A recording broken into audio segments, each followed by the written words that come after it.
भाव एक सवाल महाराष्ट्र का लेंगे, लेकिन उससे पहले एक तरुण मेहता हैं, इनका एक सवाल है।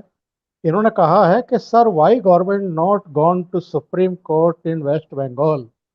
अभी एजी ने सुप्रीम कोर्ट से पश्चिम बंगाल पर केंद्र का पक्ष रखने के लिए समय मांगा था, और उसके बाद से मीडिया के एक हिस्से में तमाम तरह की चर्चाएं चल रही है मोदी सरकार को लेकर के, कि मोदी सरकार सुप्रीम कोर्ट से क्यों भाग रही है।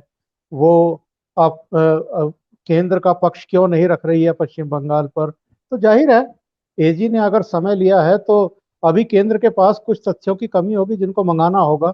पर इसको एक इश्यू बनाया जा रहा है, और ये कहा जा रहा है कि सुप्रीम कोर्ट से मोदी सरकार क्यों भाग रही है पश्चिम बंगाल पर। नहीं नहीं, मोदी सरकार तो जनता से भी भाग रही है। हम 7 साल से क्या सुन रहे? 7 साल से क्या? देखिए, अगर दूसरी मीडिया में क्या लिखा जाता है, तो जब ये मोदी के खिलाफ लिखते हैं तो हमको पहले तो मानना चाहिए कि झूठ लिखते हैं।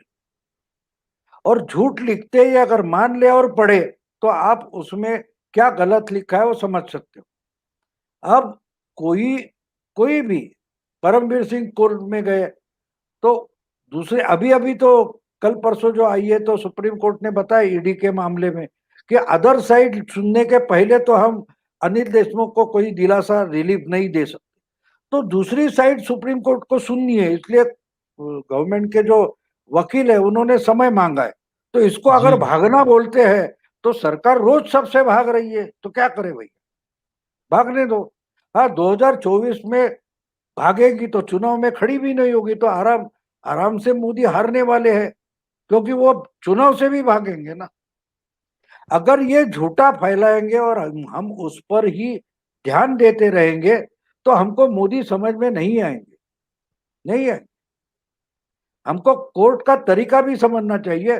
कोर्ट से सरकार के वकील ने समय मांगा और मीडिया बोल रहे और भाग रहे हैं, तो भाई हाँ बिल्कुल भाग रहे, भागने दो। और ये 2024 के चुनाव से भी भागेंगे। आप आराम से घर बैठे जीतने वाले हो, आराम से रहो।